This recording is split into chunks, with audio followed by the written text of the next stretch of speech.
work at a cafe in a downtown area, quite a few homeless shelters in range, and a huge drug problem.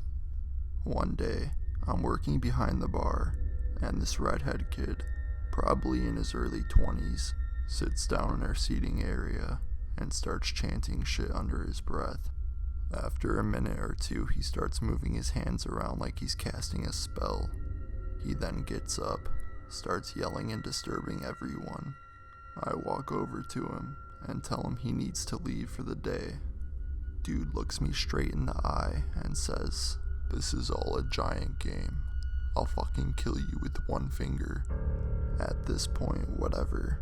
I get death threats a lot down here. No biggie. Shoo him on his way and that's that. Fast forward to when we're closing up. Around 9 p.m. Not technically night shift, but it gets dark up here so it counts. I lock the doors and start heading up to the parking garage my car is in. It's probably about 6 blocks away. No big deal. Winter up here is insanely dark, so it's already pretty creepy in downtown. About a block or two of walking, I hear this hissing noise. I freak the fuck out because I can't see anyone around. I pick up the pace a bit, then I hear hurried footsteps in the snow behind me. Fuck that. I booked it up the staircase from my garage because I wasn't going to wait for the elevator. I'm about a staircase up and I hear the door I just went through slam shut. I finally make it to my car and get in as fast as possible. I look around, and to and behold, there's the redhead from earlier. Only this time, he's fucking furious. He sees me in my car and books it full speed and starts hitting my windows, screaming, "I'm going to fucking kill you." I door checked him and drove the fuck away. Called the cops the next morning and they found the dude. Apparently he thinks he's in the Illuminati and completely collaborated the story to the police. Small jail time and 1 restraining order later. Never seen him again.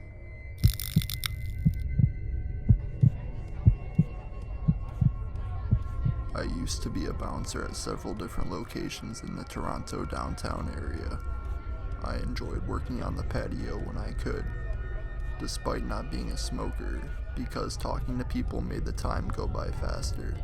And hey, easier to get phone numbers. There was this one place I worked at that always had crazy shit happen. The quote-unquote patio was also a weak chain link fence with some tarp thrown over it. The club was cheap, so the fence didn't cover the entire area, so I had to be watchful of people trying to sneak in. One night, I felt lazy, so I stood in the opening with my back to the street. I was talking to some people trying to kill the time. I felt some guy stand behind me, coming in from the street. This wasn't too unusual.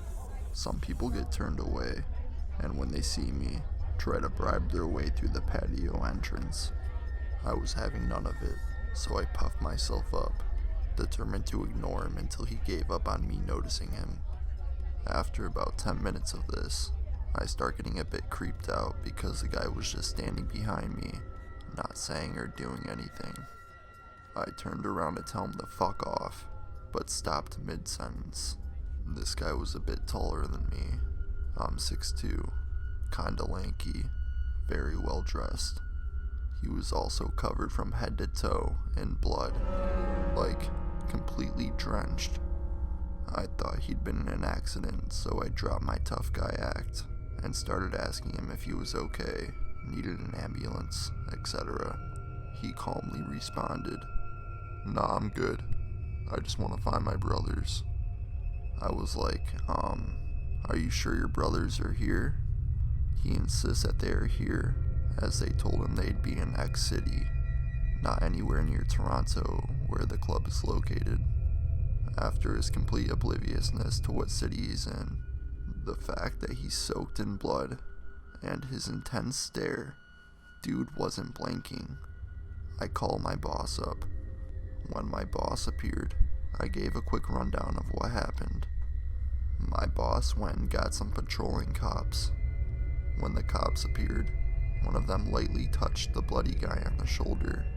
That's when he started screaming incoherently and tried slashing at him with a small knife he had concealed in his pocket. The cops, my boss, and I subdued the guy until he could be cuffed and placed inside a cop car.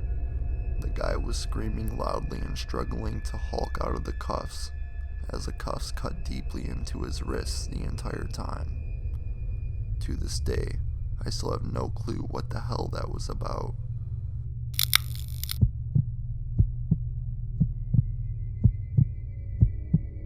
Around 12 years ago, I was working security at a small company's headquarters in New York City. My partner for the night had called in sick, so I had to work from 12 to 6, all by my lonesome. Now, normally this wouldn't be a problem. I just had to sit in the back room with some cameras and occasionally head out for a sweep. Nothing to it, right? Well, as it turns out, one of the employees had stayed in the building after hours and had managed to avoid my coworker's sweep from the previous shift. I first noticed a movement in my peripheral vision on one of the screens, and then again a few minutes later. This was odd, because I was used to quiet nights in this particular building. I was a little scared when I headed out for my sweep, but it was my job, so I grabbed my flashlight and headed out to begin. I had to start the sweep in one big hallway, and right as I entered, I saw a flash of movement at the end of it. At this point, I was sufficiently freaked out. I stood frozen for like a minute or so, looking into the semi-darkness, unsure of what to do. The decision was taken out of my hands, however, as I heard a gunshot resound down the hallway. In what was the scariest moment of my life, I slowly walked down the hallway to investigate. I reached the end and saw to my left that the president's office light was on. Slowly, I approached the door and creaked it open, scared shitless. What I saw will forever haunt me. The man had taken a seat in the president's chair and shot himself in the head with a pistol, splattering blood and brains all over the floor and the walls. Apparently this guy was having problems at home, and because the president was a total asshole to him, he decided to off himself and scare the crap out of the president at the same time. In any case, I threw up a few times and called the police. I got the next 2 weeks off. I still have nightmares about it sometimes.